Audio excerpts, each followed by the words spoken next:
제가 기도하고 시작하겠습니다. 사랑의 하나님, 참 감사합니다. 우리가 이렇게 일주일 중에 또 이 화요일이라는 시간을 하나님 앞에 드려서 또 주의 말씀을 들을 수 있는 여건을 허락하여 주심을 감사합니다. 우리는 불투명한 현 시대를 살아가고 있습니다. 언제 우리가 이 모임이 해체될지, 또 유튜브가 언제 이 모임을 닫게 할지 우리는 알 수는 없지만, 그러나 주어진 시간 안에 저희들이 최선을 다해서 요셉과 같이 말씀을 준비하고 또 흉년을 대비하고자 합니다. 아버지 하나님, 이렇게 없는 시간들 하나님 앞에 내어서 또 말씀을 얻고자 주 앞에 나온 당신의 사랑하는 아들, 딸들을 하나님 귀히 보시고, 아버지 하나님, 오늘도 주 앞에 나온 저들에게 하나님 하늘의 양식으로 배불리 먹게 하여 주셔서 아버지 하나님, 저들이 영적으로나 육적으로나 그리스도 예수 안에서 성숙하고 살찔 수 있는 은혜가 있게 해 주시옵소서. 그래서 세상의 어떤 미혹 앞에서도 우리가 능히 견디고 승리할 수 있는 영적인 면역을 우리에게 허락하여 주시고 분별할 줄 아는 눈을 허락하여 주셔서 아버지 주님 오시는 그날까지 우리의 영과 혼과 육이 주 예수 그리스도 앞에서 온전히 보조되고 보존되도록 하나님께서 지켜주시옵소서. 예수 그리스도 이름으로 감사하며 기도드렸습니다. 아멘. 반갑습니다. 거기도 지금 6시 30분이라 항상 이 모이는 시간이 애매할 텐데 이렇게 함께 해주셔서 감사합니다. 오늘 좀 시작하기 전에 요즘 어디에요? 우리 크리스찬들 사이에 데이비드 차, 그 목사님 이야기로 여러 사람들이 말이 좀 많지요.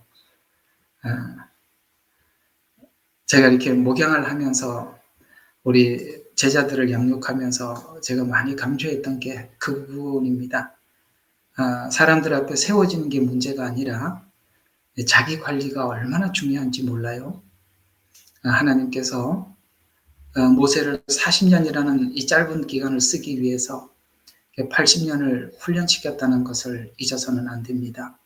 사용 기간은 짧고 훈련 기간이 훨씬 길어요. 우리는 그걸 아셔야 합니다. 우리가 우리 자신을 지켜내지 못하면 사단의 공격은 너무나도 집요합니다.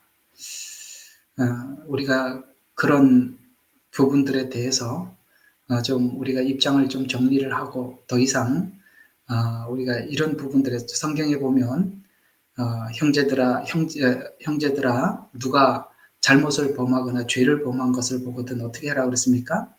자기를 돌아보아라고 이렇게 말씀하고 있습니다. 우리는 아마 여러분들이 이런 얘기를 들었을 때 여러분 자신을 돌아보았더라면 보신 분이라면 정말 성경 말씀대로 여러분 자신이 잘 관리되고 있는 것이고 그 데이비드 차 목사님에 대해서 이런저런 어떻게 그럴 수 있어 그러면 여러분도 실패한 겁니다. 여러분 자기 관리가 안 되고 있다는 걸 아셔야 돼요. 아시겠죠?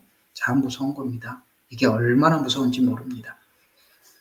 제일 어려운 게 설교하는 것도 아닙니다. 사람들에게 우리가 어필되는 것도 아닙니다. 사람들이 많이 모여드는 것도 아니에요.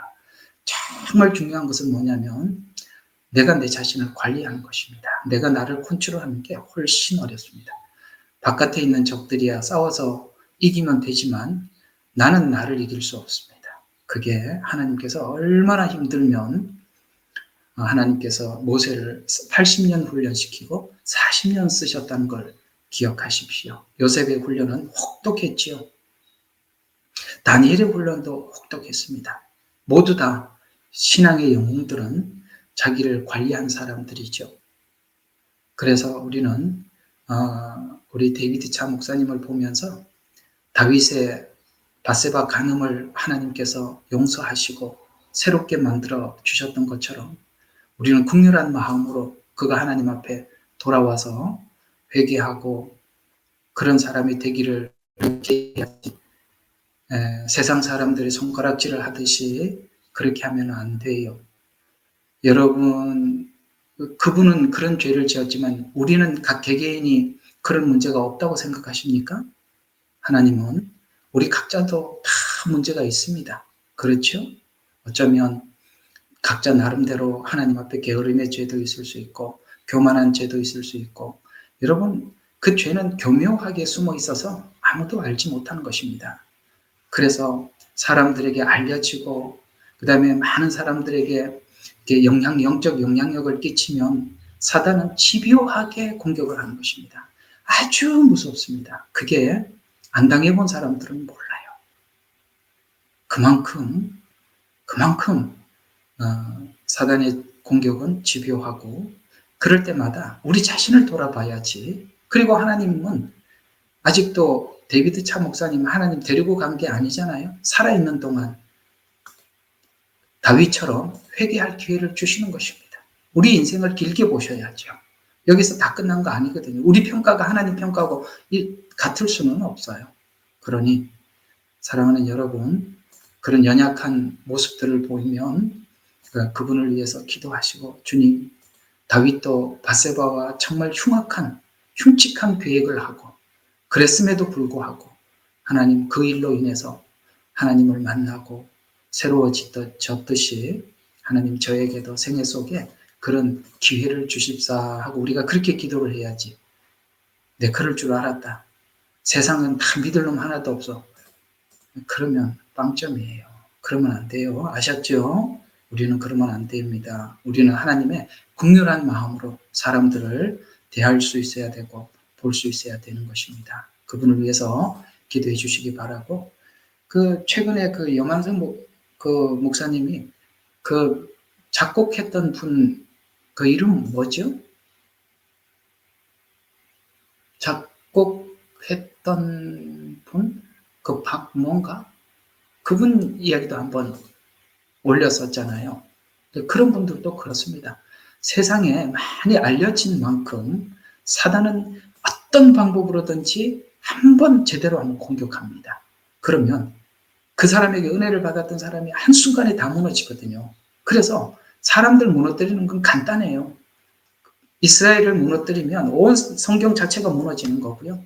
그렇게 어떤 사람에게 은혜를 받은 사람은 그 사람 하나 딱 박살을 내버리고 나면 그 은혜 받은 모든 사람들이 은혜를 받을 때는 모르는데 그 은혜 받았던 것을 한순간에 쏟아버리는 거예요. 누구는 쏟고 누구는 자기를 돌아보고, 그러니까 자기를 돌아보면 은혜를 가지고 있는 것, 가지고 유지하게 되는 거고, 비난하면 쏟아버리는 겁니다. 그게 사단이 원하는 거예요. 됐죠? 그게 사단이 바랬던 바예요. 우리가 사단의 그 장단에 놀아나서는 안 되지 않습니까? 긍휼한 마음을 가지세요. 그분이 가지고 지었던 죄나 우리가 지금 속에 품고 있는 죄는 그다지 다르지 않습니다. 다 도토리 키재기예요. 여러분이나 저는 무명해서 안 드러난 거고 그분은 유명해서 드러난 겁니다. 예, 그쯤 하고 우리가 정리를 하면 좋을 것 같습니다. 자, 오늘은 우리 출애굽기 27장 1절에서 8절 말씀 함께 보도록 하겠습니다. 오늘은 본재단입니다. 정말 여러분들에게 꼭 하고 싶었던 메시지입니다. 우리 출애굽기 27장 1절에서 8절입니다. 자, 출애굽기 27장 1절에서 8절 다 같이 시작. 너는 시띠나무로 제단을 만들되 길이가 5규빗, 너비가 5규빗이며 제단은 네모 반듯하고 그 높이는 3규빗이 되게 하라.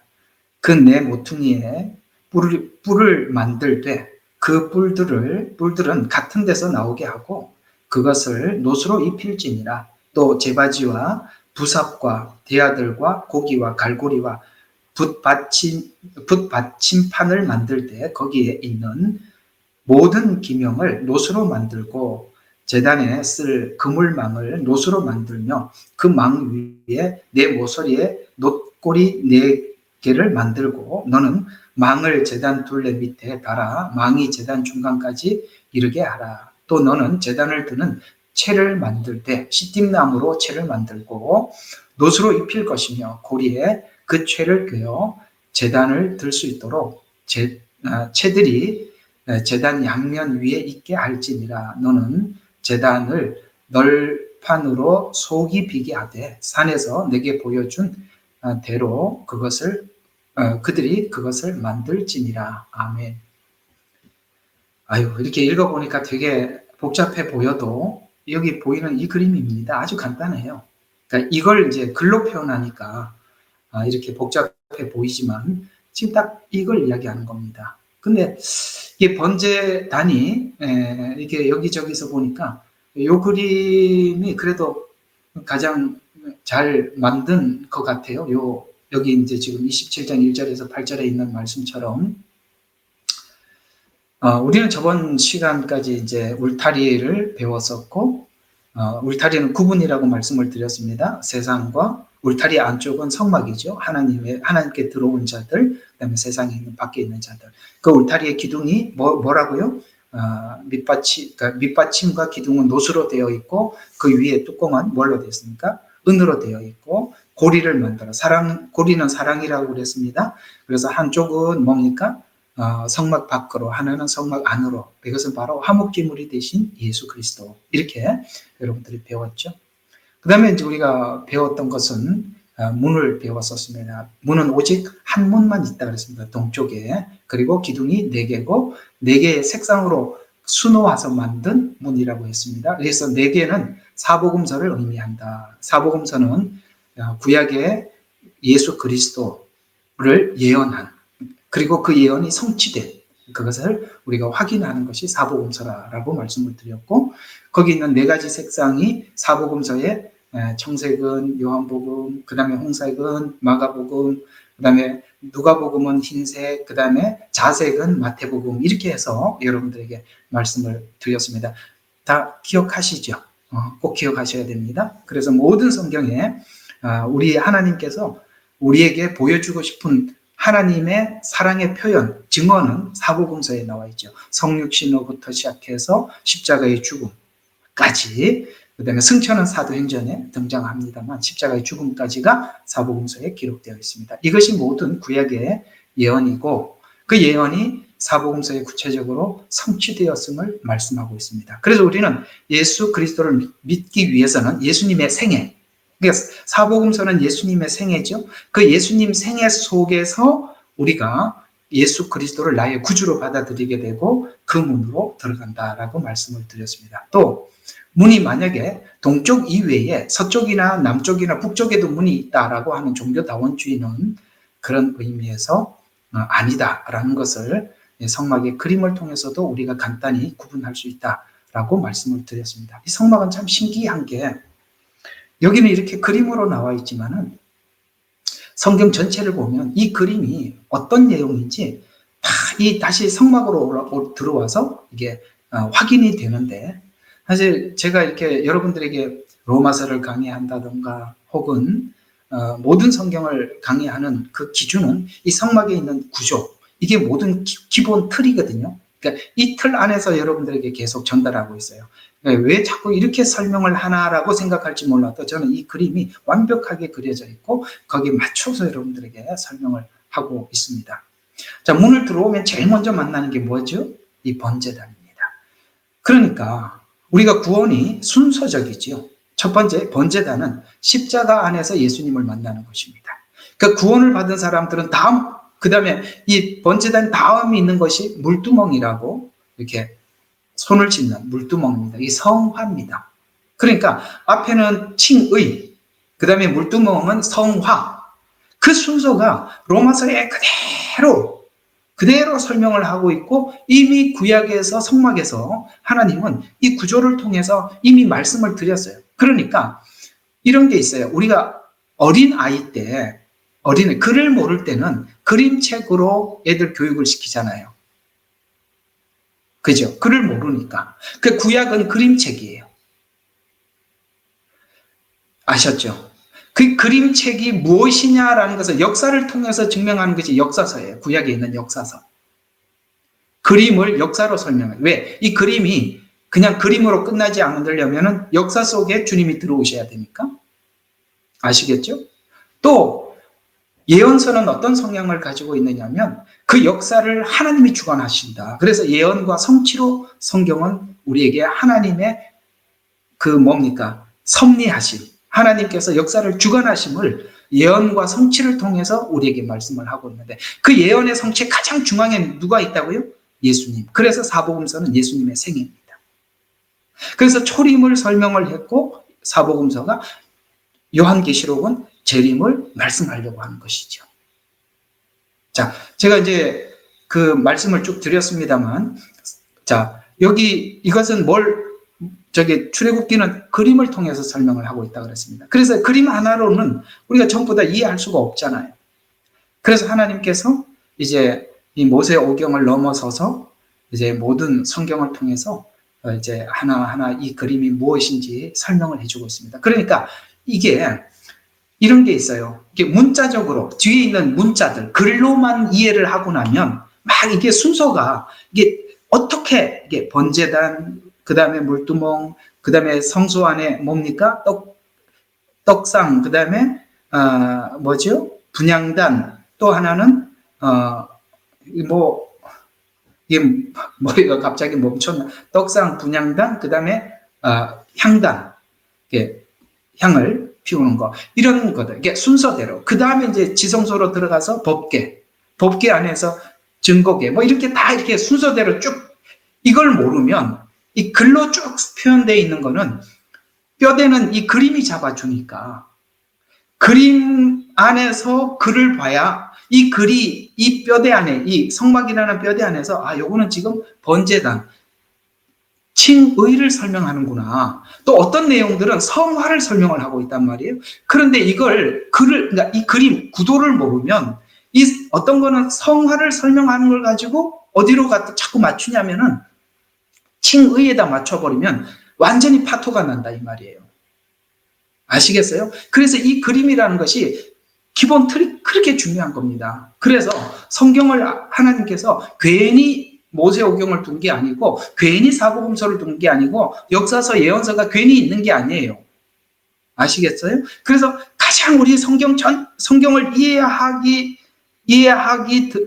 이해하고 들어가기 위해서 이 부분, 요 부분, 그러니까 성막, 그 다음에 절기를 알아야 요한계시록도 풀리는 거예요.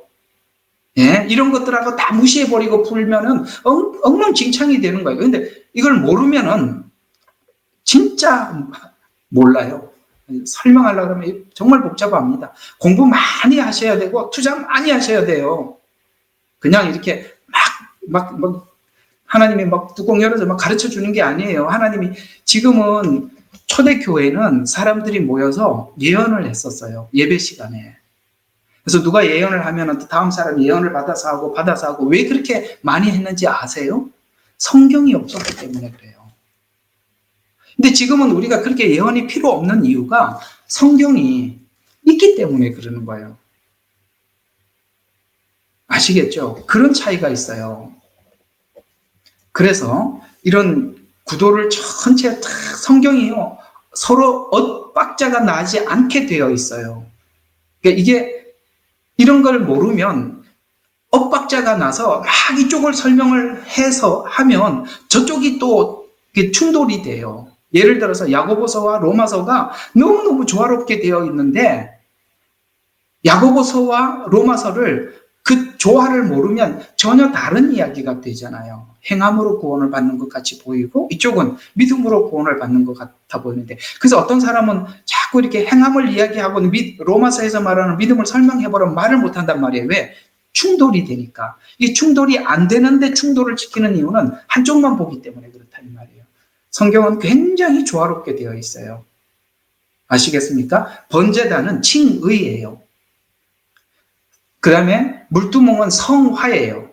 분명히 두 기구는 역할이 다르다 이 말이에요. 역할이 다르다고요. 그래서 이 문을 딱 열자마자 가장 먼저 만나는 것이 이 번제단인데 이 그림은 이제 그림을 완전히 외워 두셔야 됩니다. 내가 조금 이제 오늘 읽었던 얘기가요. 내 기퉁에 뿔을 달아라. 이 뿔의 의미가 또 있어요. 그 다음에 여기는 이제 망입니다. 이 밑에다가 불을 지프면 여기에 불이 올라오고 여기에 고기를 넣습니다. 하나님 앞에 번제를 드리기 위해서 가지고 온 고기들을 여기다가 이렇게 넣고 밑에서 불을 지펴서 이 불을 지프면 이 고기 냄새가 위로 올라가겠죠. 이것을 보고 하나님은 향기로운 냄새라 이렇게 말씀하시는 거예요. 그리고 자, 잘 보세요. 요거는 지금 놋으로 쌓여 있습니다. 이 놋 전부가 놋이 아니에요. 쌓여 있고 이 안은 시띠나무라는 나무를 가지고 놋으로 감싸 놓은 거예요. 전체가 놋이 아닙니다. 시띠나무를 가지고 감싸 놓은 겁니다. 이게 다 의미가 엄청 깊습니다. 또 하나는 여기 이제 갈고리가 있죠. 갈고리에 이렇게 채를 2개에 메어서 제사장들이 어깨에 메고 가는 겁니다. 아시겠습니까? 그래서 이렇게 되어 있는 게 대부분의 이동하는 모든 그 성막에서는 이동형이었기 때문에 제사장들이 메고 이동하게 되어 있는 것 중에 이 번제단도 그렇고 여러분 아시다시피 그 법궤도 이렇게 되어 있어요. 이렇게 제사장들이 메고 이동하게 되어 있어요.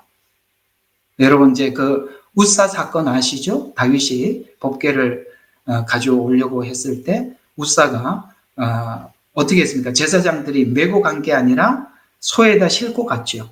그러니까 소가 뛰니까 그 법궤가 떨어지는 것을 잡으려고 막으려고 하다가 우사가 그 자리에서 즉사해버리죠. 이거는 간단한 이야기입니다. 하나님이 하라는 대로 안 해서 그러는 거예요. 아시겠습니까? 이 법궤는 제사장들이 메고 갔었어야만 했던 거예요. 그걸 무시하고 소에다 수레에다가 올렸더니 그렇게 되더라. 이거는 영적으로 어떤 의미를 가지고 있느냐면 이게 교회에서 치리하는 자라고 하면 목사님들이 치리하는 분이시겠죠. 그 중요한 일들은 우사는 다윗에게 굉장히 중요한 모든 일을 맡겨도 괜찮을 만한 사람이었기 때문에 그 일을 맡겼습니다. 그러나 하나님이 말씀하신 원칙대로 가르치지 않으면 그 영혼이 죽는 겁니다. 그래서 가까운 사람에게는 변칙, 그렇게 대충 해. 이게 안 된다는 거예요. 왜요? 그렇게 하면 그렇게 배운 사람이 잘못 가기 때문에 그렇습니다. 아시겠습니까? 그래서 우리 기독교는 하나님의 말씀을 가르치기도 하지만 살아가는 삶에도 그 가르침대로 하려고 애를 써야 되는 것이지 가르치기는 이렇게 가르치고 가까운 사람에게 할 때는 쉬운 방법을 가르치고 이렇게 하면 안 된다 이 말입니다. 어떤 그런 의미가 있어요. 오늘 그냥 한번 지나가는 이야기로 한번 말씀을 드렸습니다. 자, 그럼 이제 여기 있는 요 그림대로 제사를 드릴 때는 번제를 드릴 때는 이렇게 되는 겁니다. 보셨죠? 이 안에 지금 그 하나님께 드릴 번제물인 양이나 소나 이런 고기들을 여기다가 두고 제사장들이 이렇게 하면 그 다음에 여기 이제 요것도 이제 나중에 이제 좀 설명을 하겠습니다. 여기 이런 거 좀 보이죠? 이런 거. 여기에 부속물들이에요. 예를 들어서 여기다 이제 불을 갑자기 밑에다 확 짚어버리면 생고기를 올려버리면 생고기가 튀어나가거든요. 그러니까 그 튀어나가지 않도록 하기 위해서 이렇게 S자형 갈고리를 만들어서 여기 아까 망이 있죠. 요 망에다가 이렇게 걸고 그 다음에 고기에다가 S자로 이렇게 걸어서 고기가 이렇게 튕겨나가지 않도록 그런 것도 있고 여기 이제 불을 지프면 나중에 재가 생길 거 아닙니까? 그죠?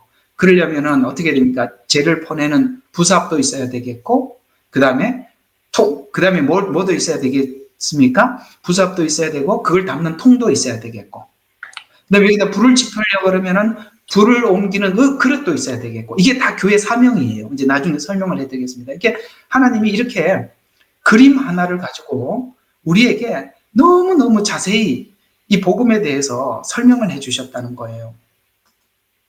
아셨죠? 이게 하다 보면 와 이 번제단이 이런 의미가 있구나라는 생각이 들 만큼 여러분들에게 풍성한 은혜가 전달되리라 생각합니다. 자, 그럼 우선 이 번제단이라는 말의 어의 이게 도대체 어떤 말인가 봅시다. 이 제단은 히브리어로 미츠 베아흐라는 곧 죽이는 장소. 이게 막 그 역할이 뭔지 그냥 확 드러나지요. 죽이는 장소, 제사하는 곳이라는 의미를 가지고 있습니다. 그러므로 그것을 일반적인 단이 아닌, 그냥 단이 아닌 번제단이라고 부르는 것입니다. 여러분, 홀로코스트 아시죠? 홀로코스트는 사실 이게 합성어인데 하나님 앞에 번제라는 뜻입니다. 그러니까 이스라엘 백성들 하나님 앞에 번제로 드리니까 참 악하지요. 이런 말들을 만들어냈던 겁니다. 이 번제라는 말에서 나오는 이야기입니다. 자, 그래서 번제단을 가르치는데 이 말의 동사는 자바흐, 이렇게 번제를 드리기 위해서는 뭘 해야 되죠? 목을 따야 하고 도살을 해야 됩니다. 우리 저번에 7대 제사 제가 다 여러분들에게 강의해 드렸어요. 거기에 번제가 나오죠. 그 번제라는 말이 목을 따다, 그 다음에 도살하다. 이게 다 하나님, 우리 예수님이 그렇게 하신 일들이고, 하나님께서는 우리가 예수님이 하셨던 것처럼 우리가 이렇게 살아라는 이야기가 두 가지가 같이 있는 거예요. 한쪽에는 예수님에 관한 이야기고, 뭡니까? 누구든지 나를 따라오려거든 자기를 부인하고 자기 십자가를 지고 나를 따르라는 그런 뜻에서 한쪽은 예수님에 관한 이야기요, 예수님은 또 우리에게 그 삶을 요구하는 이야기란 말이에요. 그래서 우리가 하나님 앞에 번제가 되고 하나님 앞에 거룩한 산제물이 되기 위해서 첫 번째 해야 되는 게 뭐라고요? 목을 따야 돼. 여러분의 말은 여러분의 신앙입니다. 그게 전부라고요. 말은 이렇게 하는데 자기 신앙은 거룩하다? No. 언어가 여러분의 신앙입니다. 그게 야고보서 이야기죠. 네가 경건하다고? 네 말이 경건하지 않으면 넌 경건한 게 아니야. 그걸 하기 위해서는 우선 우리가 말을 절제할 수 있어요. 그래서 목을 따다, 도살하다라는 말에서 온 것으로 짐승을 잡아드리는 제사의 성격을 노골적으로 표현한 것입니다. 그래서 이 번제라는 말은 올려드리는 제사라는 뜻으로 제물을 태워서 연기와 향기가 올라가서 제사를 드리는 형식을 번제라고 번역했어요. 그래서 번제단은 짐승이 죽어 올라간다. 압축하면 그렇게 되는 겁니다. 짐승이 뭐 해서요? 죽어서 올라간다. 자, 이 말이 로마서 12장 1절 하는 게 갑자기 딱 떠올랐으니까 한번 봅시다. 이 말이 딱 우리에게 요구하는 게 이 말입니다. 12장 1절 이야기죠. 그러므로 형제들아, 내가 하나님의 자비하심으로 권하노니 너희 몸을, 여기 말하는 짐승, 너희 몸을, 아시겠습니까? 짐승을 그렇게 하는 게 아니라 우리 자신, 우리 몸을 하나님이 기뻐하시는 거룩한 산 제물로 드리라. 살아있지만 제물로 드리라는 거예요. 아시겠어요? 내 주장도 할 수 있어요. 내 주장도 할 수 있고 내 말을 할 수도 있어요. 그러나 그 타인들, 다른 아직 믿음이 연약한 대상들을 위해서 내가 내 자신의 언어를 절제하고 그 모든 것을 절제하는 거예요. 그래서 살아있어요. 내가 주장을 할 수 있어요. 그러나 그걸 뭘 하는 겁니까? 거룩한 산 제물로 드리라. 이것이 너희가 드릴 합당한 예배니라라는 말이 오늘 여기 뭐니까 향기를 받으시는 것. 그것이 향기로운 제사라. 그러니까 우리가 이렇게 살아가는 것이 하나님이 정말 향기로운 제사가 되어서 하나님이 기쁘시게 받으신다 이 말이에요. 산 제물. 아시겠습니까? 살아있지만 죽은 자. 그래서 이 말씀들을 사도 바울은 간략하게 이렇게 표현하고 있죠. 나는 날마다 죽노라. 그 말이에요. 나는 날마다 죽노라. 그래서 짐승을 죽여 올라간다라는 의미입니다. 자, 그러면 우리 예수님 관점에서 이 번제물을 한번 보도록 하겠습니다. 자, 번제물인 예수님. 그래서 번제에 나타난 예수 그리스도는 첫 번째, 죄를 담당하신 분. 자, 번제를 드리기 위해서는 제물을 제사장 앞에 가지고 와서 흠이 있는지 없는지 검수를 받아야 해요. 예수님은 흠이 있는지 없는지 검수를 받았죠. 그래서 그 뭐죠? 빌라도 법정에 서기 전에 전날 밤에 그 사람들 앞에 서서 예수님에게 어떤 죄가 있는지 죄를 이렇게 말해봐라. 그런데 어떤 사람이 이렇게도 이야기하고 저렇게도 이야기하는데 어떤 사람이 뭐라 그랬습니까? 저가 말하기를 성전을 헐라 3일 만에 일으키리라 라고 하더이다 라고 해서 죄를 뒤집어 씌웠죠. 성전 모독죄로. 여러분 있잖아요. 지금 예수님이 죄를 찾을 수가 없어서 찾고 있는 거예요. 뒤집어 씌우려고. 이건 뭘 이야기하느냐? 무교절. 절기 배웠죠? 무교절. 예수님은 죄 없으신 분이라 이 말이에요. 그래서 죄 없다라는 것을 그렇게 확인시킨 이유는 죄 없으신 분이기 때문에 우리 죄를 담당할 수 있는, 속죄할 수 있는 자격이 있음을 하나님 앞에 검증받는 시간이더라 이 말이에요. 아시겠어요? 예수님이 죄가 있어서 죽으셨더라면 우리 죄를 속죄할 수 없었는데 예수님이 죄가 없으신 분이라는 것을 확인시켜서 우리 죄를 대속하신 분이라는 것을 우리에게 증명하기 위해 그 전날 밤에 죄를 만들어냈다 이 말이에요. 왜 만들죠? 없으니까.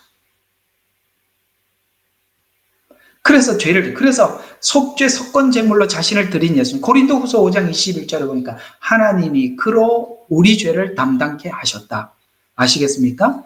그것이 바로 예수님이 죄 없으신 분이라는 증언입니다. 또 예수님은 자발적으로 이것을 하나님께서 요구해서 한 것이 아니라 예수님은 자발적으로 자기 자신을 번제로 드려서 향기로운 제물로 드리셨죠. 자발적인 제물이 되셔서 하나님께 향기로운 예물이 되셨다. 여러분, 자발적인 거. 우리 신앙이 하나님 앞에 강요에 의해서가 아니라 우리가 어떤 연약한 성도들을 위해서 내가 절제하고 내가 그리스도 안에서 빛이 되기 위해서 내 자신의 어떤 모든 것을 영광을 위해서 우리가 뭘 한다면 그 자체가 하나님 앞에 뭐가 된다고요? 향기로운 제물. 그것이 자발적일 때. 그래서 에베소서 5장 2절에 보니까 그리스도께서 너희를 사랑하신 것 같이 향기로운 제물과 생축으로 하나님 앞에 드렸느니라. 아시겠습니까? 생축으로 산 제물로 하나님 앞에 드려서 하나님이 받으신 직한 향기로운 제물이 되셨다라고 말씀하고 있습니다. 이렇게 이 말씀이 여러분 겟세마네 동산에서 하나님께 기도했던 그걸 연상을 하면 이 내용이 무슨 뜻인지 알죠. 예수님께서 겟세마네 동산에서 하나님께 어떻게 기도하셨습니까? 아버지 할 만하시거든 이 잔을 옮겨주십시오. 그러나 내 뜻대로 마시고 누구에게 줬어요? 아버지 뜻대로 하라고 했더니 아버지가 어떻게 하기를 원하셨어요? 십자가에 죽기를 원하는데 거기까지 순종하셨죠. 그래서 죽기까지 순종하셨다라고 말씀하시는 것입니다. 아버지 뜻대로 하소서. 나는 이렇게 원합니다. 그러나 아버지 뜻대로 하소서. 그래서 아버지 뜻대로 했더니 아버지 뜻은 십자가에 죽으시는 거예요. 그걸 예수님은 받아들이시는 것입니다. 그것이 하나님 앞에 향기로운 제물이 되셨다. 여러분의 뜻과 하나님의 뜻이 충돌이 될 때 우리가 하나님의 뜻대로 순종하는 것, 그걸 하나님이 그렇게 기뻐하신다 이 말이에요. 그래서 우리에게 전달하는 메시지는 십자가에 죽으실 때도 하나님 뜻대로 자신을 맡겼고 이 땅에 오시는 성육신은 너무너무 신비로운 비밀이죠. 그래서 하늘의 보좌를 버리고 성육신하셔서 자기를 드린 것 같이 우리 보고도 이렇게 살아라라고 말씀하셨어요. 이 비밀을 안 바울은 우리에게 예수님의 생애를 간략하게 기록하면서 우리에게 이렇게 권면을 하고 있다는 거예요. 이 권면은 우리 예수 그리스도를 우리 구주로 받아들이는 우리 모두에게는 이 권면이 작은 권면이 아니라 정말 우리가 매일매일 이 권면에 따라서 살기를 오늘 몸부림치다가 오늘도 이 저녁에 오셨을 텐데 이것은 우리에게 선택사항이 아니라 필연적으로 이 자리에까지 가기가 우리의 마음의 정말 소원이라는 것이죠. 이게 빌립보서 5장 1절과 4절부터 한번 2장 1절과 4절 하나하나 보겠습니다. 그러므로 그리스도 안에 어떤 격려나 사랑의 위로나 성령의 교제나 인정이나 자비가 있다면 같은 생각이 되어 같은 사랑을 가지고 하나가 되고 한 생각이 되어 너희는 나의 기쁨을 이루라. 어떤 일도 다툼이나 허영을 따라서 하지 말고 오직 생각의 겸손함으로 남을 자신보다 존중하고 각자 자기 일만 돌보지 말고 남의 일도 돌아보라. 자, 이게 뭐예요? 격려, 사랑, 위로. 이게 저번 주인가 뭐 목장 모임 때 한번 내가 설교했던 것 같은데, 여러분, 우리가 언제 실족하고 넘어지느냐면 격려하고 위로하고 이게 좋은 일 있을 때. 그렇죠? 이게 참 애매한 게 뭐냐면, 사람들에게 좋은 말을 전달해 주려고 하는 것처럼 좋은 게 어디 있겠어요? 그거 뭐 신나서 가죠. 가서 밥도 얻어먹고 차도 얻어마시고 오겠지. 근데 남들인데 싫은 말 하고 와야 되는 게 얼마나 어렵습니까? 근데 이 좋은 말들이 하는 사람이나 받는 사람이 잘못하면 이게 그 마음속에 다툼이나 허영이 있다면 충고한 말이 실족하게 만들 거고, 허영이 있으면 이 칭찬이 둘 다 망쳐버리게 만든단 말이에요. 그래서 다툼과 허영이 우리 속의 적이라 이 말이에요. 경쟁의식, 다툼 뒤에는 내 속에 있는 내 실체가 아닌 헛된 허영이 가득하다 이 말이에요. 그래서 예수님은 이렇게 하셨다니. 그래서 이렇게 할 때 조심해라라고 하면서 예수님의 생애를 이렇게 본으로 우리에게 제시하면서, 예수님이 이렇게 한 것처럼 너희들도 그렇게 해라. 자, 5절 한번 보세요. 너희 안에 이 생각을 품으라. 곧 그리스도 예수 안에 있는 생각이라. 그는 하나님의 형체에 계심으로 하나님과 동등되는 것을 탈취라 여기지 아니하고. 그러니까 하나님과 동등됨을 여기지 아니하시고. 아시겠습니까? 예수님은 하나님과 동등하신 분이에요. 그러나 그걸 내려놓고 어떻게 했습니까? 자신의 영예, 하나님이라는 그 영예를 버리고 종의 형체를 입으시며 사람의 모습을 취하셨느니라. 그리하여 사람과 같은 모양으로 나타나셔서 자신을 낮추시고 죽음에까지 순종하셨으니 십자가에까지라. 여러분, 이 바울이 본 예수 그리스도는 이런 분이었다라는 거예요. 여러분들도 예수님이 이런 분 맞지요? 여러분 있잖아요. 성육신을 어느 날 이렇게 묵상을 해보면 이 성육신은 너무나도 위대한 거예요. 한번 생각해봐요. 저는 지금 호주에 살고 있고, 여러분들은 한국에 사시고, 여기 뭐 캐나다도 사시고, 여기저기 이렇게 많이 흩어져서 살고 있어요. 여러분, 이런 대한민국 삶을 포기하고 북한에 가서 신앙생활 하시겠습니까? 가실 분 손 좀 들어봐. 거기가 뭐 어떻게 되는지 뻔히 알지. 그죠? 갈 수 있겠습니까? 못 가죠. 예수님이 누구세요? 창조주세요. 피조물들에게 죽으러 오신 거예요. 왜 그랬을까요? 우리가 마귀만 들어가야 될 지옥에 들어간 것을 아버지께서, 예수님께서 볼 수가 없는 거예요. 한번 생각해봐요. 여러분 자식이 지옥불에 들어간다는 것을 내가 뻔히 아는데, 내가 구할 수 있다면 아마 부모들은 어떤 수단을 동원해서라도 그 문제를 해결할 수 있다면, 내가 죽음으로 해결할 수 있다면 그것까지도 기꺼이 받아들이겠죠. 예수님은 바로 우리를 구원하시기 위해서 그런 마음으로 오신 거예요. 요한복음 17장에 보면은 예수님께서 대제사장으로 하나님께 기도하는 기도문을 쭉 보세요. 바로 예수님의 마음을 거기다 그대로 심었어요. 우리는 그렇게 은혜를 받고 구원을 받은 사람들이에요. 그래서 오늘 뭘 제시하느냐? 바울이 예수님의 삶을 제시하는 거예요. 너희들이 이렇게 해서 구원을 받았다. 그러면 우리도 어떻게 살아라는 거예요. 예수님이 이런 삶이 우리에게도 본이 되어서 삶에서 그렇게 살아라. 그래, 이같이 살아라. 그래서 17절과 18절에 그러므로 이런 얘기가 나와요. 오늘 여기 번제단의 번제처럼 이런 이야기가 나온 겁니다. 17절, 18절. 여기 이게 번제단하고 연결이 된다는 게 놀랍지요? 17절이 그 말이지요? 만일 내가 너희 믿음의 희생 제물과 봉사 위에 나를 드린다고 해도 나는 기쁘고 또 너희 모두와 함께 기뻐하리라. 이와 같이 너희도 기뻐하고 나와 함께 기뻐하라. 아멘. 참 기가 막히지 않아요? 내가 오늘 너희들을 위해서 희생 제물을 드리는 것처럼 이렇게 드린다고 하더라도 너희들이 알아주지 않더라도 나는 주님께서 나에게 그렇게 하신 것처럼 내가 너희들한테 줄 수 있어서 나는 기뻐하고 기뻐한다. 이거 똑같은, 이 예수님이 똑같은 기도한 거 아세요? 요한복음 17장에 보면은 내 안에는 기쁨이 있는데 이 기쁨을 함께 나누고 싶다. 여러분, 십자가 지는 질 일이 눈앞에 있는데 뭐가 기쁘겠어요? 근데 예수님은 뭘 생각했냐면 우리가 죄와 사망으로부터 지옥의 권세로부터 건짐을 받는 그걸 상상을 하고 있는 거예요.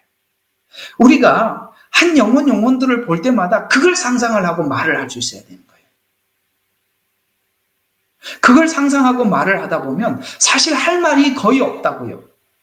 왜? 믿음이 어린 아이들은 어린 대로 설명을 해줘야 되다 보니까 우리가 해줄 말이 그저 우리가 말할 게 있는 게 아니라 내가 행동해야 될 게 더 많은 거예요. 맞죠? 행동하여. 애들이 무슨 말을 알아듣겠어요? 우리가 해줘야 될 것 이외에는 없다 이 말이에요. 예. 그나마 그래도 책망이라도 들을 줄 아는 정도가 되면 한 나이가 한 10대 이상은 넘으니까 20대쯤 돼야 그래도 말 알아듣지요. 언제 알아듣겠어요? 철들어서 알아들을 수 있는 나이는 어쩌면 부모가 죽고 난 뒤에 알 수도 있습니다. 우리는 사람들에게 그런 기대를 그냥 내려놓는 게 좋겠죠. 오늘 여기 바울이 이야기하는 메시지는 두 가지입니다. 하나는 십자가의 죽음이 순종이었다. 그 다음에 성육신이 자발적이었다. 이걸 우리에게 제시하면서 우리도 하나님 앞에 자발적으로 너 자신을 죽여라. 이것이 예수님의 생애를 통해서 우리에게 하고 싶은 이야기다라는 이야기입니다. 그래서 우리가 예수님의 제사에 대해서 생각할 때 우리는 그분의 죽음에 대해서만 우리가 십자가의 죽음에 대해서 많이 생각하지만 사실 그분의 생애, 여러분 있잖아요. 예수님의 생애는 이거예요. 예수님은 영혼에서부터 영혼까지 시간과 공간의 제약을 안 받는 분이에요. 그러나 예수님이 육체를 입고 이 땅에 오는 순간 시간 안에 제약을 받고 그 다음에 공간의 제약을 받고 인간이, 육체를 입은 인간이 죽음에 이르러야 하는 것처럼 죽음 또한 뭡니까? 하나님이신 그분이 죽음 또한 인간의 세계 속에 들어옴으로 인해서 그것도 예수님에게 적용이 되는 거라 이 말이에요. 적용이. 생각해봐요. 여러분 천국에 그 화려한 생활을 하고 있다가 여러분 한번 예수님처럼 인류를 구원하기 위해서 십자가 위에서 죽으라고 올 수 있겠어요? 성경은 그걸 지금 높여주는 거예요. 예수님의 성육신이 어떠했고 십자가의 죽음이 이러했다. 이걸 생각하면서 늘 향기로운, 이것이 하나님 앞에 향기로운 제물이 돼서 하나님이 그걸 받으셨다. 너희들도 예수님의 생애를 머릿속에 염두하고 그렇게 살아라. 예수님이 그렇게 해서 온 인류를 구원한 것처럼 우리 또한 그렇게 살 때 다른 영혼들에게 영향력 있는 하나님의 사람으로서 삶을 살아갈 수가 있다라는 것입니다. 그래서 번제를 드리는, 이렇게 살 때 이것이 바로 향기로운 냄새가 된다라고 말씀하고 있습니다. 자, 그래서 번제를 드리는 절차를 보면 번제의 기본 의미는 하늘 보좌를 버리고 자원해서 번제물로 오신 것, 그 다음에 번제물로 드리는 자에게 주는 영적 의미들은 제물을 드릴 때 자원하는 마음으로 흠없는 수컷이나 소, 양, 염소를 드리게 되는데, 자, 소와 양과 염소를 드리는 것은 조금 달라요. 소를 드릴 때는 회막문 앞에서 잡아라 이렇게 말씀하고 있는데, 이거는 그냥 소는 좀 회막문 앞에서 잡는구나. 왜 그런 의미가 있는지 그냥 지나가도록 그냥 읽어만 드리겠습니다. 이게 회막문 앞에서 드린다는 것은 하나님의 임재를 상징하는 곳이에요. 이 회막문은. 그래서 임재를 상징하는 장소로 임재 앞에서 자신의 죄를 인정하고, 아시겠습니까? 소를 드린다는 것은 내 죄를 전가해서 하나님 앞에 드리는 거니까 하나님 앞에 자기 죄를 인정을 하고 죄를 속죄해서 하나님과의 만남을 추구하는 자세. 그래서 이걸 어떻게 구체적으로 순서에 따라 드리느냐, 그 뒤에 이제 설명을 해드리면서, 이런 걸 요구하시는구나라고 좀 이따가 이제 설명을 해드릴게요. 그 다음에 양과 염소는 북쪽 제단에서 잡으랍니다. 아까 조금 다르죠? 여기는 회막문 앞에서 잡고, 양과 염소는 북쪽 제단에서 잡는데, 북쪽은 하나님의 왕국과 권위를 상징하는 방향으로 하나님의 거룩하고 정의로운 성품에 순응하는 상징을 의미하는 것입니다. 자, 그냥 참고서만 알아두시고요. 자, 번제를 드리는 절차를 통해 성도들이 하나님 앞에 어떻게 나가야 하는 건가? 라는 것을 이 절차를 통해서 하나님 우리에게 말씀해 주고 있어요. 자, 그러면 이렇게 하는 것입니다. 첫 번째, 자, 검수를 받아서 이게 흠이 없다라고 판정을 받으면 제사장에게 그 다음에 뭐를 하냐면은 이 제주, 그러니까 제사를 드리려고 온 사람을 보고 제주라고 불러요. 그 제주가 염소나 양이나 소 머리에다가 안수를 하는 거예요. 이걸 보고 속죄라고 하는 거예요. 내 죄를 그쪽으로 전가시키는 거예요. 전가하다. 그래서 우리가 예수님께서 우리 죄를 대신해서 죽으셨다라는 말을 구약에서는 이미 번제를 통해서 계속 우리에게 말씀해 주고 있었던 것이죠.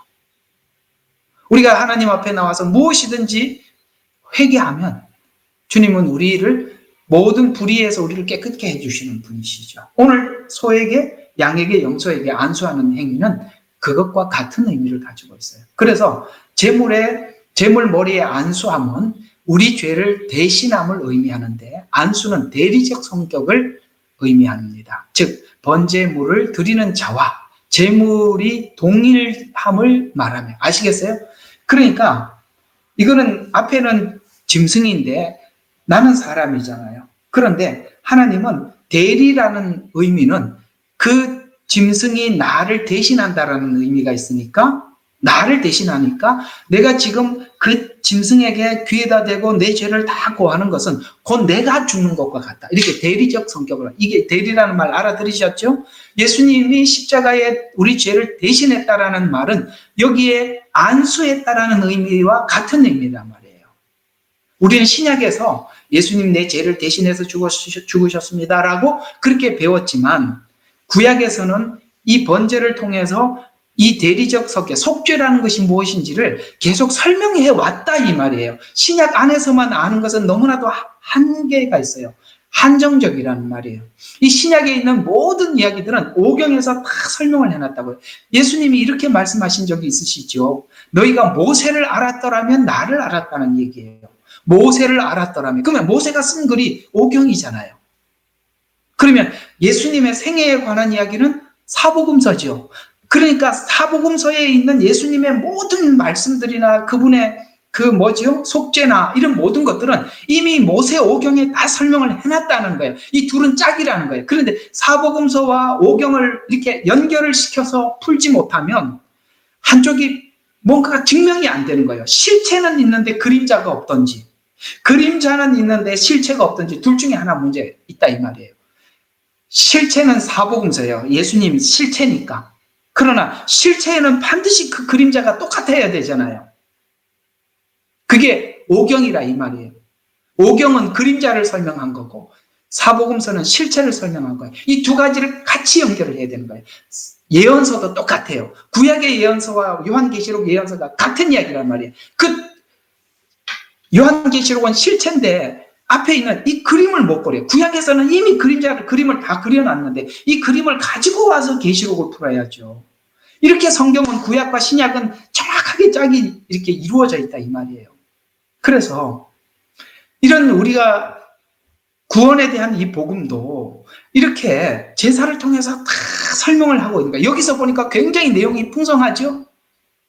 신약에서는 그냥 결론만 얘기했잖아요. 예수님께서 우리 죄를 대신했다라는 결론만 이야기하는데 결론 가지고는 우리에게는 확신이 안 서. 왜? 과정을 빼버렸잖아요. 과정을 빼놓고 결론만 가지고 있으면 결론에 대한 이해는 하고는 있는데 원인과 과정을 모르니까 자꾸 이게 좀 알고 싶은 거예요. 그걸 가지고 가짜로 자꾸 알려주는 게 이단이라 이 말이에요.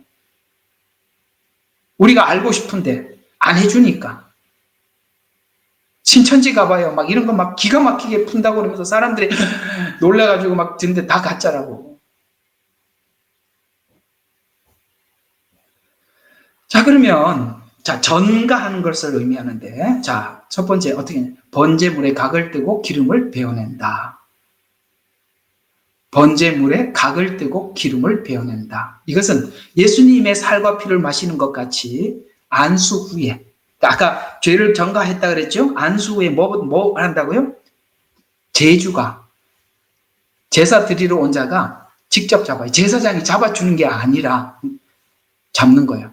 그래서 사도행전에 보니까 베드로가 외치죠. 너희가 십자가에 못 박은 예수는 이렇게 얘기했을 때 가슴을 치면서 이게 로마 병정이 박은 게 아니고 빌라도가 허락한 것도 아니고 종교 지도자들이 그렇게 한 것도 아니고 내가 했구나 하고 가슴을 치면서 어떻게 하면 좋습니까? 어떻게 할 거라고 물었다 이 말이에요.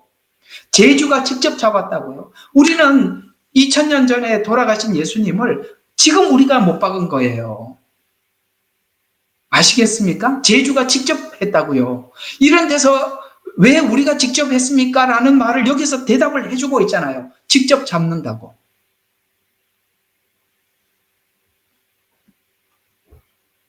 자, 제물을 안수하여 죄를 전가하고 제물을 잡는 행위는 죄 용서받은 성도들의 삶이 어떤 부분에 변화가 있어야 되는지를 설명해 주는 거예요. 하나하나 이런 절차를 하면서 하나님은 우리가 이렇게 살으라고 하나하나 행위를 할 때마다 그렇게 해라, 그렇게 해라, 이렇게 살아라 라고 얘기를 하고 있는 거예요. 잡으면서 내가 이 부분이 해결돼야 되는구나, 이 부분이 해결돼야 되는구나. 하나하나 하나님이 설명을 해주는데 첫 번째 아까 번제라는 말이 뭐라 그랬죠? 목을 따다. 여기 정확히 나왔죠.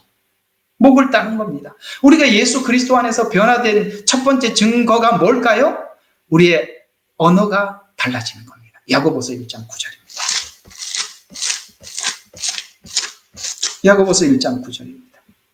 자, 낮은 형제는 자기 높여짐을 자랑하고 부한 형제는 자기 낮춰짐을 기뻐할지니 이는 그가 풀의 꽃처럼 시들기 때문이라. 감사하지요. 여러분, 낮은 형제가 높아지기가 어렵죠? 낮은 자존감 세워지기 어렵습니다. 그렇죠?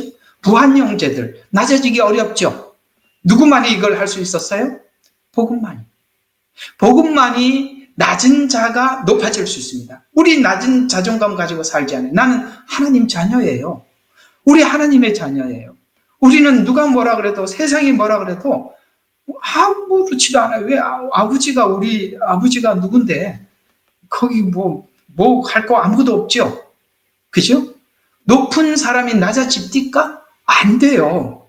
그건 누구만이 할 수 있어요? 예, 만난 사람, 주를 만난. 디도서가 그거지요. 종, 오네시모.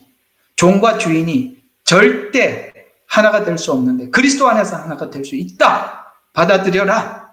이 얘기 아닙니까? 낮아졌어요. 또 야고보서 3장 2절과 3절입니다. 나의 형제들아 너희는 많은 선생들이 되지 마라. 이는 우리가 더 많은 정죄를 받을 줄 알미니 우리 모두는 많은 일에 실수하나니 만일 말에 실수가 없는 사람이 있다면 그 사람은 온전한 사람이 온몸을 제할 수 있느니라. 보라, 우리가 말들을 복종하게 하려고 그 입에 재갈을 물려 그것을 온몸을 제어하느니라. 뭘로 제어하더라? 재갈을 물려야 제어하는데 사람들이 이게 재갈이 물려지나요? 안 물려지지요. 언어의 절제는 상대를 사랑할 때만이 가능합니다. 여러분 있잖아요. 진짜 사랑하는 사람 앞에서는 말을 조심해요, 안 해요? 말 조심하지요. 8절에서 12절 봐요.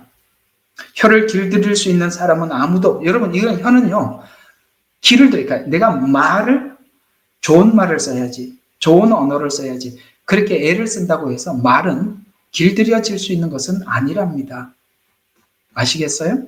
그래서 자, 길들여질 수 없나니 억제할 수 없는 악이요 죽이는 독이 가득하도다. 그래서 이 언어는 자기 속에 있는 것을 끄집어내는 거기 때문에 이거는 겉에서 제어한다고 될 수 있는 게 아니라 속에 있는 것을 그대로 발산하는 것이다. 그래서 하나님은 자꾸 이 언어를 가지고 우리 자신을 진단하라고 하시는 거거든요. 그래서 9절에 보니까 그것으로 우리가 하나님이신 아버지를 송축하기도 하고, 맞죠? 또 하나는 또 그것으로 우리가 하나님의 모습대로 만들어진 사람을 저주도 하고. 그러니까 봐요. 하나님은 찬양하고 사람은 저주한다면 그건 아니라 이 말이에요. 나는 하나님을 사랑해. 하나님을 찬양해. 그런데 사람은 막대해. 그게 위선이라 이 말이에요. 같은 입에서 축복과 저주가 나오는도다. 나의 형제들아 이렇게 되어서는 아니 되느니라. 샘이 같은 곳에서 단물과 쓴물을 낼 수 있느냐? 나의 형제들아 무화과 나무가 올리브를, 포도나무가 무화과를 맺을 수 있냐? 지금 네가 하는 언어는 네 나무가 무슨 나무인지를 말해주는 것이다. 아시겠어요? 그 언어에 가시가 많이 나오면 네 본성이 가시다. 성품이 가시다. 포도 열매를 맺는다면 이 언어가 포도 같은 열매라면 너는 포도나무고. 아시겠어요? 말이 뭐를 이야기해준다? 내 속의 나무가 어떤 나무인지를 말해준다. 이 말을 지금 야고보서가 말하고 있는 거예요. 그러니까 이 로마서는 어떤 이야기입니까? 예수님을 내 마음속에 모셔드린다면 포도 열매 같이 무화과 나무 열매처럼 이렇게 내야 하는데, 그것이 언어로 나오는데 네가 그게 언어에서 그게 안 돼 있으면 너는 지금 그 안에 있는, 그 안에 주인이 지금 누가 주장하고 있는지 네 언어를 통해서 충분히 너 안에 어떤 나무가 심겨져 있는지를 말해주고 있다. 이게 갈라디아서 5장에 있는 성령의 열매와 육체의 열매로 정확하게 열매가 이런 것들이라고 쭉 설명을 하고 있지 않습니까? 목을 따야 합니다. 자기 목소리를 절제하게 됩니다. 두 번째, 머리를 잘라요. 자기 생각을 버려라. 오케이? 머리를 톡 잘라요. 뭐예요? 자기 생각을 버려라. 세 번째, 뿔을 잘라라. 그게 뭘까요? 뿔을 이제 제주가 와서 처음에 목을 따고 그 다음에 머리를 잘라요. 그러면서 어떤 생각을 합니까? 주여, 이렇게 내 생각을 버리겠습니다. 그 다음에 이러면 소나 양은, 염소나 이런 것들이 다 뿔이 있잖아요. 양은 없어도 염소는 뿔이 있잖아요. 그래서 뿔을 자르면서 무슨 생각을 하라고요? 상대를 비방하는 것을 버리고. 뿔은 늘 남을 그러니까 얘 오늘 말이 잘 안 되네.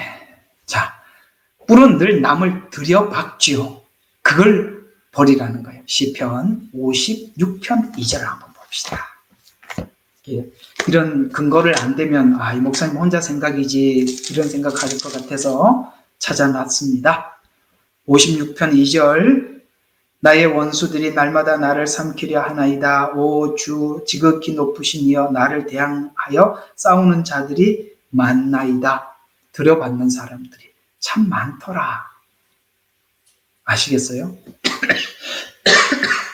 그 다음, 다리를 잘라라. 무슨 말이야? 이렇게 팍 하다 보면은 가죽을 이렇게 벗기다 보면 어디 걸려요? 이 짐승들은 발 네 마디, 여기 마디에 걸리죠. 그렇죠? 그래서 이제 이걸 잘라버리는 거예요. 이게 무슨 뜻일까요? 죄를 향해 가던 그릇된 길에서 돌아서라는 거예요. 발을 돌이키는 거예요. 발. 그래서 우리가 죄를 향해서 가던 발들이 예수님을 만나서 어디로 갑니까? 복음 들고 산을 넘는 발길이 아름답도다. 발길이 그렇게 달라진 것입니다. 이건 그냥 넘어가겠습니다. 가죽을 벗겨라. 이게 뭐지요? 외식을 벗겨라. 여기 이제 소재도 보면 밀을 추수를 해서 번철에다가 불에다가 태워요. 그러면은 이제 껍데기가 탁탁 벗겨지거든요. 여러분, 이 소재에 보면 껍데기를 벗기기 위해서 뭘 한다고요? 번철에다가 불에다가 태워서 껍데기를 벗기는 것처럼 우리 속에 외식이 벗겨지는 과정이 참 오래 걸리는 것 같아요. 근데 그건 우리 스스로 벗기기가 참 어려워요. 그래서 하나님께서 큰 환난을 주시는 겁니다. 이 환난은 하나님께서 우리의 가식을 벗고 진실된 모습으로 하나님 앞에 나오라는 것이요. 그래서 이 가죽을 벗겨야 돼요. 가식을 버려야 되는 겁니다. 여러분, 바리새인들이 끝끝내 하지 못했던 것이 가식을 버리지 못하는데, 가식을 버리지 못하면 그 가식이 포장이 되고 포장이 되고 포장이 돼서, 아시겠어요? 나중에 그걸 벗기면 또 나오고 벗기면 또 나오는 거예요. 그래서 회칠한 무덤이라는 거예요. 회칠한 무덤은 뭐예요? 겉은 하얀데 속에는 죽었단 말이에요. 시체가 썩고 있다는 말이에요. 그래서 우리는 이 가식을 벗기는 게 참 중요해요. 그래서 우리는 우리 자신이 하나님과 사람 앞에 진실한 게 그렇게 중요한 거예요. 나 이렇게밖에 되질 않아. 나 이런 사람입니다. 이걸 우리가 공개할 수 있어야 하고, 이것을 사람들에게 공표할 수 있을 때 한 가족이 되는 거예요. 가식으로는 절대 한 가족이 될 수 없어요. 어떻게 가식으로 한 가족이 될 수 있습니까? 부모는 아이들이 어떻게 태어났고 어떻게 크고 그 걔가 어떤 성향을 가지고 있고 다 알기 때문에 받아주는 거예요.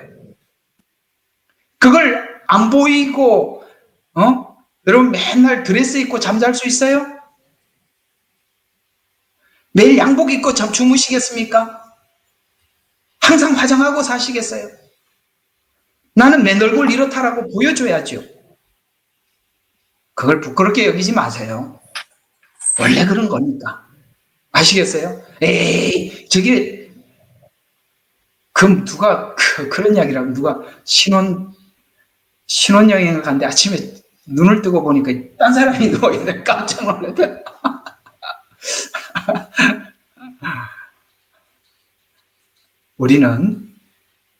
저는 그런 생각이 들어요. 참, 저희 교회도 이렇게 가족 같은 교회 만들자고 10여 년을 이렇게 달려왔어요. 정말 지금은 가족까지. 그 가족까지 되는 이 과정 속에 뭐가 있었냐면, 진짜 서로 볼 거 안 볼 거 다 봤습니다. 볼 거 안 볼 거 다 보고, 이제 나중에는 나는 참 우리 성도들에게 박수치고 환영하는 것이, 그래도 교회 와서 해결하더라. 그게 진짜입니다. 그래도 그 얼굴 보기 싫어갖고 막 한 주에 내내 막 마음이 고민이 돼요. 서울 전국 ISS 그라인을 가져가라 했으니까. 뭐라고요? 자, 이것 좀 네. 내가 끄도록 하겠습니다. 여기구나. 예. 예. 그래서 참 힘들어도 교회 오는 게 진짜 그게 진짜예요. 아시겠습니까? 아니면 그냥 딴 데 가버리면 되죠. 그걸 안 하고 왔기 때문에 가족이 되는 거예요.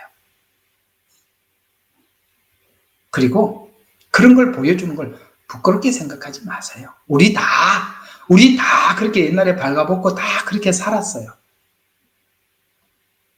아시겠어요? 이제는 그렇게 살다가 이제는 뭐 양복 입고 그래 옷을 입고 화장을 해서 그렇지, 옛날에는 다 그렇게 살았습니다. 그거 우리 서로 다 보고 용납하는 거예요. 그게 교회입니다. 오케이? 예. 그렇게 하시기를 바래요. 아무리 창피하고 부끄러워도 그냥 오시면 돼요. 그래 살다 보면은 우리가 만들어져 가는 겁니다. 가죽을 벗기는 겁니다. 바리새인들은 계속 자기를 포장하다가 정말 아닌 사람이 되었지요. 그 다음에 각을 떠야 합니다. 여러분, 우리 옛날에 큐티를 하다 보면 오늘 주제에 대해서 큐티를 하면 꼭 끝에 가서 이렇게 다들 이야기하시는 분들이 많아요. 자, 오늘 하나님께서 이렇게 하셨으므로, 우리에게 이렇게 말씀하셨으므로 저도 앞으로 사랑하며 살겠습니다. 또 앞으로 희생하며 살겠습니다. 그건 너무 광범위하지요. 각을 떠야지요. 사랑하며 살게 된 것은 대주제에 불과하죠. 그럼 그 사랑을 어떻게 구체적으로 할 것이냐, 각을 뜰 수 있어야 되죠. 누구에게 어떻게 용서를 구할 것인가, 내가 어떻게 다가설 것인가. 아시겠습니까? 각을 떠야죠. 각은 안 뜨고 사랑하며 살겠습니다. 그 언제 어디서 어떻게, 너무 막연하잖아요. 각을 뜨시기를 바랍니다. 각을 뜰 게 있으면 구체적으로 하셔야 돼요. 그래서 말씀을 구체적으로 구별된 삶을 살아라. 그 다음에 내장을 끄집어내라. 하나님은 어디까지 작업을 하시냐? 하나님의 말씀을 우리의 마음에 두신다고 했죠. 마음. 그래서 이걸 하다 보면 마지막에 뭐 껍데기도 벗기고 가죽을 벗기고 다리 자르고 각을 뜨고 하다 보면은 꼭 내장을 끄집어내야 되지요. 이게 뭐죠? 속이 새로워져야 된다는 거예요. 그래서 이 속이 새로워지기 위해서는 여기에 내장 안에 있는 머리와 기름을 베어내라. 기름. 이게 뭡니까? 하나님의 힘으로 변화되라. 자기 힘으로 변화되면 그게 증거로 어떻게 나오느냐면 자기 과시로 나오는 겁니다. 그러나 하나님의 힘으로 변화된 사람은 절대 과시로 나오질 않아요. 오늘 아까 처음에 말씀드린 것처럼 어떤 목사님의 이렇게 모든 사람들에게 비난받을 만한 일이 생기더라도 우리가 하나님 힘으로 변화된 사람들은 하나님께서도 그에게도 긍휼이 부어지기를 우리는 그렇게 기도하는 것이에요. 자기 힘으로 변화된 사람, 그를 비난하는 사람들은 마음속에 어떤 게 있냐면 나는 내 힘으로 이렇게 해왔는데 목사쯤 돼서 저게 뭐야? 그건 여러분 힘으로 변화돼서 그러는 거고요. 하나님의 힘으로 변화되면 우리가 그렇게 말하지 않습니다. 여러분 여기 중에 누가 여러분 실력으로 변화된 사람이 누가 있어요? 하나님은 은혜를 주셔서 이렇게 예뻐진 거지요. 참 영적인 의미가 귀하지요? 제가 하나하나 읽어 드릴 테니까 뒤에 이 의미들을 여러분들 머릿속에 한번 이렇게 회상해 보세요. 목을 따라, 머리를 잘라라, 뿔을 잘라라, 다리를 잘라라, 가죽을 벗겨라, 각을 떠라, 내장을 끄집어 내고 거기 있는 기름은 하나님께 드려라. 오케이? 예. 예수님은 이런 생애를 사셨고 우리에게도 이런 생애를 살라라고 말씀하시는 것입니다. 여기까지만 조금만 더 할게요. 자, 그 내장과 정갱이는 내장을 끄집어내세요. 그리고 정갱이는 물로 씻어라. 자, 이제 드디어 아까는 불로 태웠는데 물이 등장합니다. 재미있죠? 번제단에서는 불밖에 없어요. 그런데 물로 씻으라. 그 앞에 뭐가 있다고요? 물두멍이 있다고. 거기 물이 가득 차 있습니다. 그래서 내장과 정갱이는 물로 씻어라. 이것은 바로 성화의 삶을 살아라. 그래서 예수님께서 번제를 드린 과정을 통해서 성도가 어떻게 살아야 하는지를 말씀해 주시는 것입니다. 실제 성도의 삶은 이런 과정을 밟아서 아시겠어요? 막연하게 새롭게 되겠습니다라고 아니라 하나님 구체적으로 말씀해 주는 거예요. 이렇게 사는 거야. 여기 지금 7가지 쭉 설명한 거죠. 이게 구체적으로 해결해야 될 문제다라고 이야기를 하면서 이렇게 구체적인 삶을 살아서 하나님께서는 새롭게 된다라고 말씀하시면서 자, 잘 들어요. 구원받은 하나님의 백성들은 필연적으로 이 일을 하신다. 이 일이 내게 아무 일도 안 일어나면 의심해 봐야 돼요. 그건 사생자예요. 하나님의 자식이 아니라 이 말이에요. 어때요? 여러분들의 하나님께서 이 작업하고 있죠? 목을 따라고 그러지 않아요? 머리를 자르라고 하죠? 네 생각 좀 버려라. 남들 들어받는 거 그만해라. 죄된 길로 갔던 그 다리를 끊고 돌아서라. 외식을 벗겨라. 구체적으로 살아라. 속이 변화되라. 매일매일 하나님이 이걸 하라고 우리에게 하고 있지 않아요? 이건요, 하나님께, 그래서 저는 이렇게 생각을 해요. 구원받은 가장 분명한 증거는 하나님께서 우리에게 성화를 위해서 재촉한다는 거예요. 그게 없으면 여러분들은 하나님 자녀도 아닌 거예요. 구원받은 방법을 성경에서 조직 신학처럼 착 외운다고 구원받은 게 아니라 진심으로 하나님과 연합된 사람은 하나님이 이 작업을 누구든지 하게 되어 있어요. 하나님이 아무것도 안 하면 심각하게 생각해야 돼요. 왜 이런 과정을 경험하는가? 자, 이 과정에 있는 개인 점검용을 알려줘. 요거 두 가지만 하고 마칠게요. 히브리서 6장입니다. 큰 난해 구절이라고 온갖 사람들이 이렇게 저렇게 설명하고 있는 이 난해 구절이 아주 간략하게 이런 의미를 담고 있어요. 한번 아주 심플하게 한번 풀어봅시다. 6장 7절과 8절. 많이 있지만 여기만 좀 봅시다. 자, 6절부터 봐야 좋겠네요.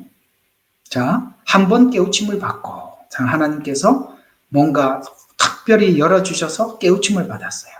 하늘의 선물도 받았어요. 은사도 경험했고, 하나님이 뭔가 계속 알려주기도 해요. 하늘의 선물도 맛보았어요. 성령의 감동, 그런 동참도 한 경험이 있어요. 여러분, 사람들이 이런 걸 해본 사람들 많지요? 하나님이 말씀을 열어주기도 하고, 하나님께서 어떤 선물, 하나님 어쩌면은 저 천국을 가서 구경도 시켜주기도 하고, 성령의 동참자, 막 성령님이 하시는 어떤 사역에 대해서 막 경험도 있어요. 또 하나님의 선한 말씀과 오는 세상의 능력, 뭡니까? 하나님 나라의 그 비밀들을 막 하나님 보여주시고 열어주시기도 했다 이 말입니다. 근데 그 뒤에 말을 한번 봐봐요. 만약 떨어져 나간다면 무슨 말입니까? 여러분, 이런 것들은 전부 다 외형적인 증거예요. 주님이 내 안에 들어온 게 아니라 주님께서 우리 안에 들어오기 위해서 하나님이 우리에게 체험하게 해주신 것에 불과하다 이 말이에요. 이 체험이 구원은 아니라고 내가 여러 번 말씀드렸죠. 체험에 불과한 거예요. 그런데 이런 이야기를 하잖아요. 이 말이 우리에게 너무 정확하게 이해할 수 있도록 설명을 하고 있는데요. 만약 떨어져 나간다면 다시 새롭게 하여 회개시킬 수 없나니, 무슨 말이냐면 하나님께서는 더 이상 동원할 방법이 다른 게 없다는 거예요. 외형적인 증거가 이런 게 전부라는 거예요. 이걸 동원한 이유는 뭐냐면 주님이 내 안에 들어가라, 주님을 모셔드리라고 하나님께서 증거로 보여준 것에 불과한 것인데, 이것은 밖에 있는 예수지 안에 있는 예수는 아니잖아요. 공감하세요? 이 밖에 있는 예수라고요. 귀신을 쫓아내고 역사를 일으켰어요. 그건 다 바깥에서 하는 일이지 주님은 내 안에 들어오기를 원하는 거예요. 그래서 만약 떨어져야 새롭게 회개, 다른 방법이 없다는 거예요. 이는 그들 스스로 하나님 아들을 다시 십자가에 공개적으로 조롱합니다. 하나님이 다 보여줬는데도 거부한다는 것은 그 십자가 자체를 우리가 조롱하는 것과 같다. 그러면서 이 말을 하고 있어요. 8절. 이게 정말 중요한 이야기입니다. 만일, 아까는 만약이라고 했고 6절에는 여기 만일이라고 한 것은 이렇게 했는데도 네가 삶의 열매를 봐라. 만일 가시와 엉겅퀴, 여기 뭐죠? 아까 뿌리라고 했죠. 남을 찌르고 공격하고. 그래서 만일 가시와 엉겅퀴를 내면 버림을 당하고 저주에 가까워서 그 마지막은 불사름이 됨이라. 사랑하는 자들아, 우리가 이같이 말하지만 너희에게 더 좋은 일들과 구원과 함께 올 일이 있으므로 이는 하나님께서 자, 이건 이제 쭉 여기 이게 뭘 이야기하느냐면 하나님께서 많이 보여주더라도 내 내면이, 아까 나무 열매는 뭐를 의미한다고요? 언어는 열매를, 내 안에 나무가 뭔지 증명한다 그랬죠. 근데 우리가 살아가는데 늘 이렇게 가시와 말에 독소가 있고, 이렇게 하면 너는 지금 하나님께서 은혜를 주셔서 비를 주셔서 그 열매를 맺으라고 하는데 너는 지금 도리어 가시나 난다면 아시겠어요? 그 마지막은 불사람이 되지 않겠느냐. 지금 남 이야기할 게 아니라 내 문제라 이 말이에요. 이걸 가시와 엉겅퀴가 뭐냐라는 것을 갈라디아서 5장에서 그 목록을 설명해 주고 있어요. 우리 다 외우고 있는 것들이잖아요. 자, 갈라디아서 5장 19절 21절 육체의 열매. 갈라디아서 5장 19절에서 21절 보겠습니다. 시기와 살인. 자, 19절에서 자, 육신의 일들은 분명하니 가시와 엉겅퀴가 이 말이에요. 간음과 음행과 더러운 것과 음욕과 우상숭배와 마술과 원수매짐과 다툼과 질투와 분노와 투정과 분열과 이단들이 시기와 살인과 술취함, 흥청거림 또 이 같은 것들이라. 내가 전에 말한 바와 같이 이같이 말하노니 이런 짓들을 하는 자들은 하나님 나라를 상속받지 못하리라. 아시겠어요? 가시와 엉겅퀴. 그리고 성령의 열매가 뭐라고요? 성령의 열매는 사랑과 기쁨. 이건 다 내면적인 거예요. 안 보이는 거래요. 안 보이는 거. 여러분, 내 안에 있는 사랑, 기쁨, 화평, 오래 참음, 내 속에 남이 알아줘요? 내가 참고 있는 거 몰라요. 그건 내 안에 있는 것들이에요. 그래서 오래 참음, 친절, 예절 바름, 그 다음에 선함, 믿음, 온유, 절제, 이런 것은 스스로 열매를 맺을 수밖에 없으니까 이거는 누가 금지할 수도 없고 반대할 수도 없는 거예요.